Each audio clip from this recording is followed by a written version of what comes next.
Hi, I'm Dr. Lois Frankel coming to you from Pasadena, California on a very warm day. And I am delighted that I've been invited by WeShape Tech to join you today.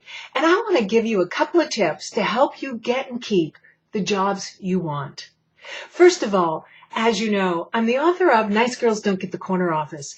And the last thing I would like you to think is that in that book I'm talking about the fact that you shouldn't be nice. Nothing can be further from the truth. Nice is necessary for success. It's simply not sufficient. You need to balance your niceness with some other behaviors. They're going to help you move along on your career path. So let me give you 3 tips for how to do that. First of all, I want you to start thinking about how you can stop making miracles. Did you know that miracle workers get canonized? They don't get recognized.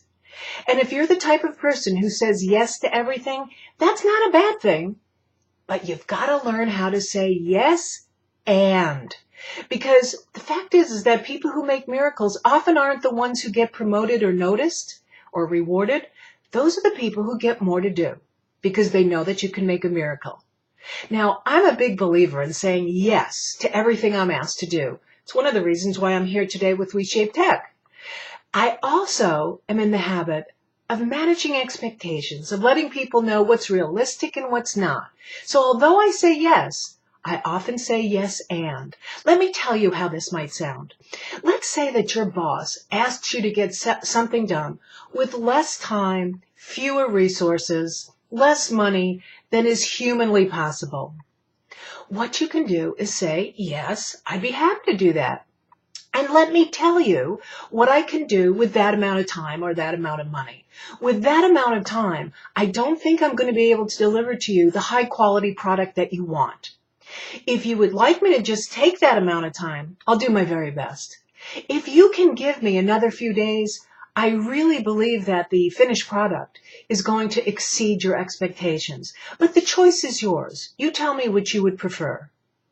Do you see how that works? You give people choices. You don't just roll up your sleeves and turn yourself into a pretzel and make a miracle. Do you know that when guys are asked to make miracles, they've told me they do one of 3 things. First, they laugh and say, you don't really expect me to get that done with that amount of money, do you? Second thing they do is they go back and negotiate. Sure, I can do this. This is how much it's going to cost. This is how much time it's going to take. And these are the number of people I'm going to need. So they negotiate. The third thing they do, now you're going to love this. They delegate it to a woman because they know that a woman is going to get it done. Don't be that person who's making miracles. Be the person who's seen as someone who can get the job done within reason. There's a baseline for hard work in every organization, and you have to work up to the baseline. When you consistently go over it, you're not necessarily seen as management material. So that's tip number 1. Tip number 2, I want to see you use fewer words. Did you know that by some estimates, men use about 10 to 12,000 words in a day? Women use closer to 20,000 words in a day. And then we wonder why we don't get heard, why people don't listen to us. Now, there's a simple thing you can do to cut down on the number of words that you use, and it's called headline communication. You want to pretend that you're going to get interrupted in the first 30 seconds of your communication.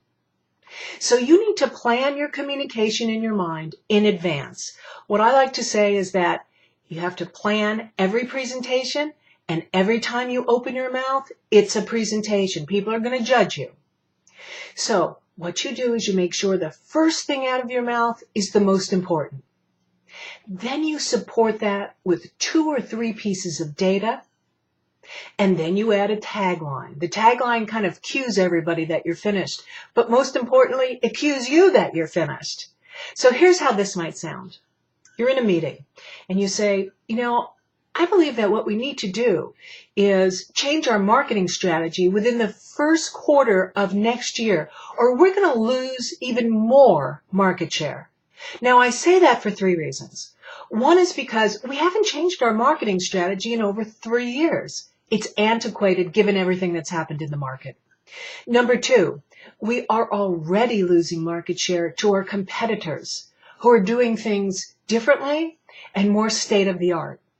And number three, we're losing talent because we're not able to attract the best and the brightest with the methodologies we're currently using. Now you can hear I feel strongly about that. At the same time, I'd like to get everybody's ideas on the table so that we could move forward with confidence. Now, did you hear how that sounded? If I had just stopped after perhaps the headline and didn't provide the supporting data, people would say, why? Well, now I've told you why. And if I just stopped after the why, I might have sounded a little strident. But by saying, I'd like to know what everybody else thinks, now I sound inclusive. And we live in a society where we expect women to be inclusive. And my third tip for you today is how to have a difficult conversation. And there's one simple thing that you can do that really diffuses tension in conversations, in difficult conversations. And it's called contrasting. It's what you don't want and what you do want. Now, just as I said, when you use fewer words, you get taken seriously. Sometimes you have to use a few extra words so as not to be called that dreaded B word. So listen to how this sounds. Perhaps you want to ask your boss for a raise, and you say something like, Boss, I don't want you to think I'm not grateful for everything that you've done for me, because I certainly am. I would not be where I am today if it wasn't for the things that you've done for me and that you've supported me in. At the same time, I do want to make sure we're on the same page about the value that I add to this organization. If you think about it, over the past 18 months, what I've done is I've implemented new systems to reduce turnover. I've also started mentoring young people, and I've brought in new business to the tune of about $300,000, which is about a 25% increase over the same time last year. Now, what I'd like to talk about is how we can make this raise happen, what I have to do, and if you see any reason why it shouldn't happen.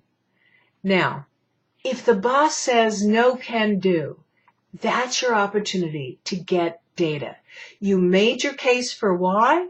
If the boss says no, you ask why not. What do I have to do to get a raise?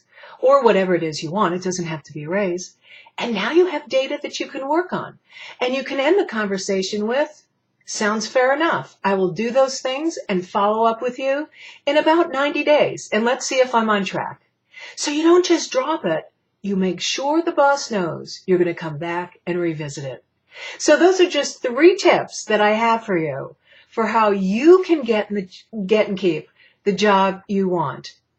I hope that you'll Google me, Dr. Lois Frankel, and you'll find my books on Amazon. There's a number of books, all of which would be most helpful to your career.